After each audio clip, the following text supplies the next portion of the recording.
Naitwa Pastor Rameki. Ndio.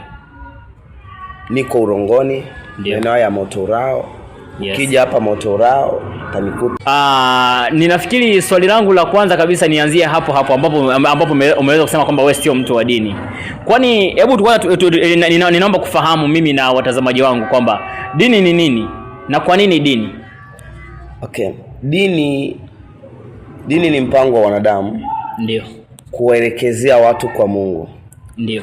Lakini Kristo ni mpango wa Mungu watu kumfuata. Kwa maana kwamba dini, tukizungumza neno dini, haihusiani na Mungu. Dini inahusiana na Mungu, dini lazima isihusiane na Mungu sababu kila dini ina Mungu wake. Ndiyo. Na ndio maana walipokuwa wanaenenda katika dini, akasema na yachukia makutano yenu ya dini. Kwa nini? Ndiyo. Dini mpango wake ni watu wamuelekee Mungu. Lakini ndio maana ni rahisi dini mtu kuitetea dini, lakini Kristo anajitetea mwenyewe. Unaweza kumwambia mtu Kristo atakupiga na atampiga kweli, lakini dini itabidi uitetee. Ila Kristo anajitetea mwenyewe. Kwa Yesu wetu anajitetea mwenyewe.